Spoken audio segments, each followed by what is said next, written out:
Sulat ni Pedro. Unang kabanata. Mula kay Pedro na apostol ni Hesukristo. Mahal kong mga pinili ng Diyos na nangalat at naninirahan bilang mga dayuhan sa Pontus, Galacia, Cappadocia, Asia at Bithynia. Pinili na kayo ng Diyos Ama noon pa para maging mga anak niya sa pamamagitan ng banal na Espiritu, para sundin niyo si Hesukristo at upang linisin kayo sa mga kasalanan niyo sa pamamagitan ng kanyang dugo.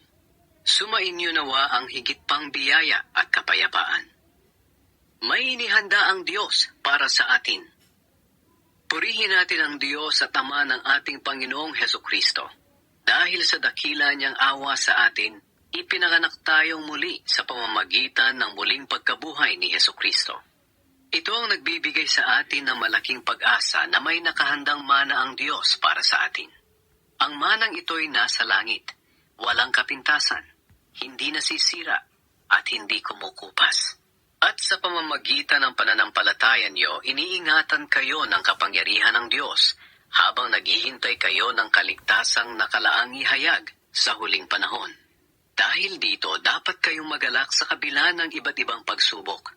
Dahil ang mga pagsubok na ito'y panandalian lang at dapat ninyong maranasan para masubukan kung talagang tunay ang pananampalataya ninyo.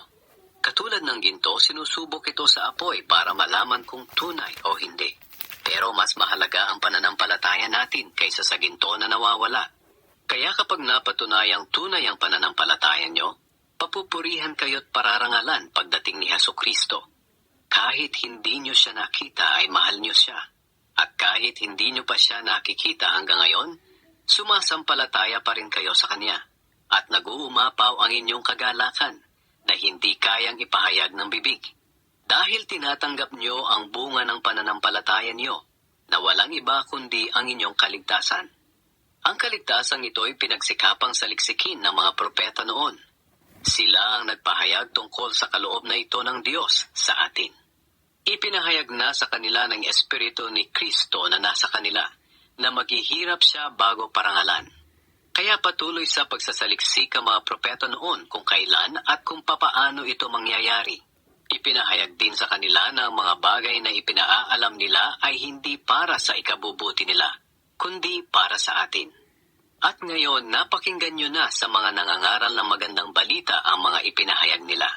Nagsalita sila sa inyo sa pamamagitan ng kapangyarihan ng banal na Espiritong sinugo sa kanila mula sa langit.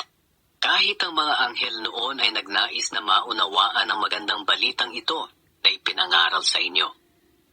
Sundin ninyo ang Diyos. Kaya lagi kayong maging handa na gawin ang kalooban ng Diyos. Magpakatatag kayo at lubos na umasa na matatanggap niyo ang mga pagpapalang ibibigay sa inyo kapag dumating na si Hesukristo. Bilang masunuring mga anak ng Diyos, huwag kayong padadala sa masasamang hilig ninyo nung hindi pa kayo nakakakilala sa Diyos. Banal ang Diyos na tumawag sa inyo, kaya dapat magpakabanal din kayo sa lahat ng ginagawa ninyo. Sapagkat sinasabi ng Diyos sa kasulatan, magpakabanal kayo dahil banal ako. Walang pinapaboran ang Diyos. Hinahatulan niya ang mga tao ayon sa gawa ng bawat isa. Kaya kung tinatawag niyo siyang Ama kapag nananalangin kayo sa Kanya, igalang niyo siya habang naninirahan pa kayo sa mundong ito. Alam naman ninyo kung ano ang ipinangtubos sa inyo mula sa walang kabuluhang pamumuhay na minanan niyo sa mga ninuno ninyo. Ang ipinangtubos sa inyo'y hindi ang mga bagay na nawawala katulad ng ginto o pilak, kundi ang mahalagang dugo ni Kristo. Katulad siya ng isang tupa na walang dungis o kapintasan na inihandog sa Diyos. Bago pa likhain ang mundo, pinili na ng Diyos si Kristo para maging tagapagligtas natin. At ipinahayag siya ng Diyos nitong mga huling araw, alang-alang sa inyo. Sa pamamagitan niya, sumasampalataya kayo sa Diyos na muling bumuhay at nagparangal sa Kanya. Kaya ang pananalig niyo ay sa Diyos. At umaasa kayo sa Kanya na muli niya rin kayong bubuhayin at pararangalan.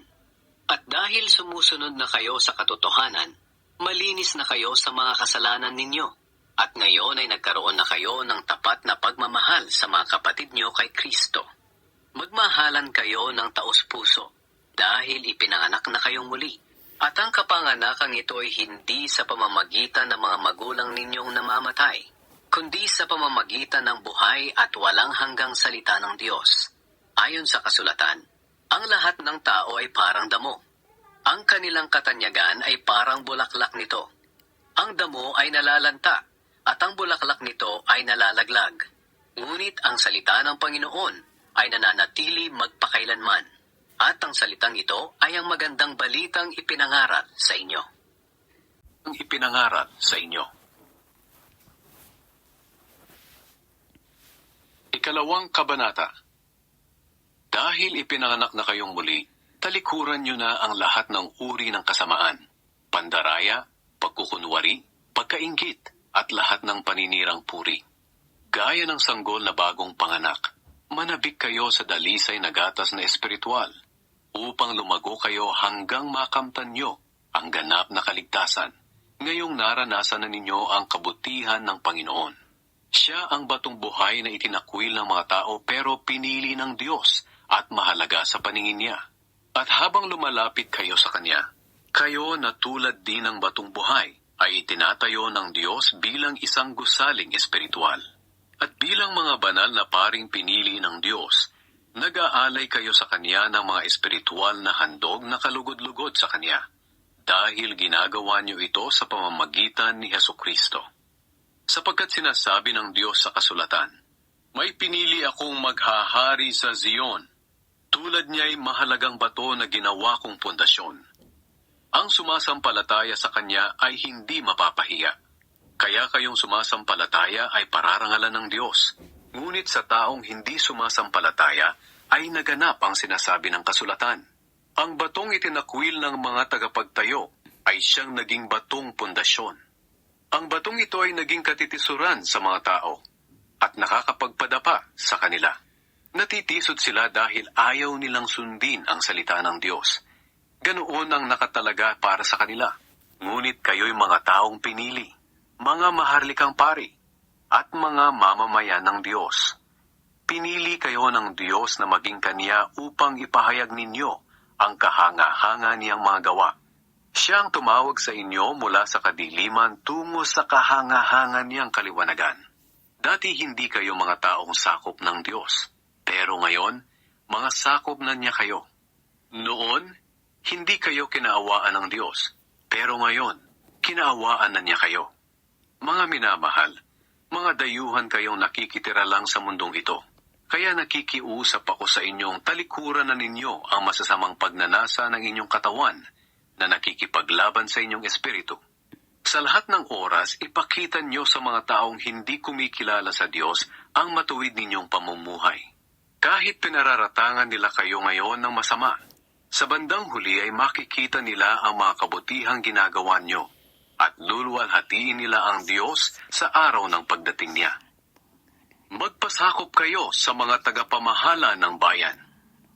Alang-alang sa Panginoon, magpasakop kayo sa lahat ng tagapamahala ng bayan, maging sa emperador na may pinakamataas na kapangyarihan, o sa mga gobernador na sinugo ng Diyos para magparusa sa mga gumagawa ng masama at magparangal sa mga gumagawa ng mabuti.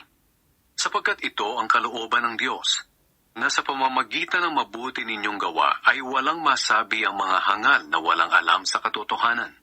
Malaya nga kayo, pero hindi ito nangangahulugang malaya na kayong gumawa ng masama, kundi mamuhay kayo bilang mga alipin ng Diyos. Igalang nyo ang lahat ng tao at mahalin nyo ang mga kapatid ninyo kay Kristo. Mamuhay kayo ng may takot sa Diyos at igalang ninyo ang emperador. Tularan ninyo si Kristo.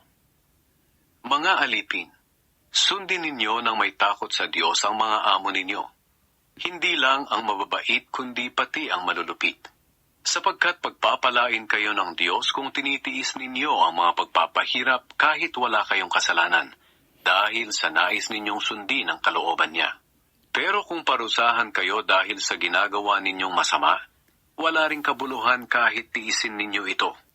Ngunit kung pinaparusahan kayo kahit mabuti ang ginagawa ninyo at tinitiis ninyo ito, kalulugdan kayo ng Diyos. Ang mga pagdurusa ni Kristo para sa atin ang halimbawang dapat nating tularan. Ito ang dahilan kung bakit tayo tinawag, para tularan natin ang buhay ni Kristo. Hindi siya nagkasala o nagsinungaling man. Ininsulto siya pero hindi siya gumanti ng insulto. Pinahirapan siya pero hindi siya nagbanta. Ipinagkatiwala niya ang lahat sa Diyos na humahatol ng makatarungan. Si Kristo ang umako sa mga kasalanan natin nang ipako siya sa krus para iwanan na natin ang buhay na makasalanan at mamuhay na matuwid. Dahil sa mga sugat niya gumaling tayo. Para tayong mga tupang naligaw noon, pero nakabalik na tayo ngayon sa Panginoon na tagapag-alaga at tagapagbantay ng ating buhay. Bantay ng ating buhay. Ikatlong kabanata. Sa mga mag-asawa. Kayong mga babae, magpasakop kayo sa asawa ninyo, upang kung ang asawa ninyo'y hindi pa naniniwala sa salita ng Diyos, maaaring madala niyo sila sa Panginoon sa pamamagitan ng mabuti ninyong pag-uugali kahit na hindi kayo magsalita. Sapagkat nakikita nilang may takot kayo sa Diyos at malinis ang pamumuhay ninyo. Kung gusto ninyong maging maganda, huwag sa panlabas lang tulad ng pag-aayos nyo ng buhok na nilalagyan ng mamahaling alahas at pagsusuot ng mamahaling damit. Sa halip, pagandahin ninyo ang inyong kalooban, ang mabuting pag-uugali na hindi nagbabago. Maging mahinhin kayo at maging mabait. Ito ang mahalaga sa paningin ng Diyos. At ito ang ginagawa ng mga babaeng banal noong unang panahon. Nagpapaganda sila sa pamamagitan ng pagpapasakop nila sa kanilang asawa. Katulad ni Sarah, sinunod niya si Abraham at tinawag pa niyang Panginoon. Mga anak na kayo ni Sarah, kaya dapat matuwid ang ginagawa niyo at huwag kayong matakot sa kahit anuman. Kayo namang mga lalaki, pakisamahan ninyong mabuti ang inyong asawa. Dahil ito ang nararapat bilang isang Kristiyano. Igalang niyo sila bilang mga babaeng mas mahina kaysa sa inyo. Dahil binigyan din sila ng Diyos ng buhay na walang hanggan katulad ninyo. Kapag ginawa niyo ito, sasagutin ng Diyos ang mga panalangin ninyo. Magmahalan kayong lahat. Ngayon, narito ang ilan ko pang bilin sa inyong lahat. Dapat magkaisa kayo sa isip at damdamin, at magdamayan. Magmahalan kayo bilang magkakapatid. Maging maunawain at mapagpakumbaba kayo sa isa't isa. Huwag ninyong gantihan ng masama ang gumagawa sa inyo ng masama. At huwag din ninyong gantihan ng pangiinsulto ang mga nangiinsulto sa inyo. Ang dapat ninyong gawin ay manalangin na kaawaan sila ng Diyos, dahil pinili kayo ng Diyos na gawin ito, at para kaawaan din niya kayo. Sapagkat sinasabi sa kasulatan, ang sinumang nagnanais ng maligaya at masaganang pamumuhay ay hindi dapat magsalita ng masama at kasinungalingan. Dapat lumayo siya sa masama at gawin ang mabuti. Pagsikapan niyang kamtin ang kapayapaan, sapagkat iniingatan ng Panginoon ang matuwid, at sinasagot niya ang mga panalangin nila. Ngunit galit siya sa mga gumagawa ng masama. Sino ang gagawa ng masama sa inyo kung laging mabuti ang ginagawa niyo? Pero kung usigin kayo dahil sa kabutihang ginagawa niyo, mapalad kayo. Huwag kayong matakot o mag-alala sa anumang gawin nila sa inyo. Alalahanin niyo na si Kristo ang dapat ninyong parangalan at sundin. Dapat lagi kayong handang magpaliwanag sa sino mang magtatanong sa inyo tungkol sa pag-asa ninyo. At maging mahinahon at magalang kayo sa inyong pagsagot. Tiyakin ninyong laging malinis ang inyong konsensya, para mapahiya ang mga taong minamasama ang mabubuti ninyong gawa bilang mga tagasunod ni Kristo. Mas mabuti pang magtiis kayo ng hirap dahil sa paggawa ng mabuti, kung ito talaga ang kalooban ng Diyos, kaysa sa magtiis kayo ng hirap dahil sa paggawa ng masama. Sapagkat si Kristo nga'y pinatay kahit wala siyang nagawang masama, at minsan lang siya namatay para mapatawad ang mga kasalanan natin. Siya na walang kasalanan ay pinatay alang-alang sa atin na mga makasalanan, para madala niya tayo sa Diyos. Pinatay siya sa laman, pero binuhay siya sa espiritu. At sa kalagayan niyang espiritual, nangaral siya kahit sa mga espiritu ng mga taong nakabilanggo, na hindi sumunod sa Diyos noong panahon ni Noe. Sa panahong iyon, matiyagang hinintay ng Diyos ang pagsampalataya nila sa Kanya habang ginagawa ang barko. Ngunit 8 tao lang ang sumampalataya at pumasok sa barko at nakaligtas sa tubig. Ang tubig na ito'y larawan ng bautismong nagliligtas sa atin sa pamamagitan ng muling pagkabuhay ni Hesukristo. Hindi ito paghuhugas ng dumi sa katawan, kundi pangako natin sa Diyos na hindi na tayo gagawa ng anumang bagay na alam nating labag sa kalooban niya. Si Hesukristo ay nasa langit na ngayon, sa kanan ng Diyos, at ipinasakop sa Kanya ang lahat ng anghel at ang lahat ng espiritong namumuno at may kapangyarihan.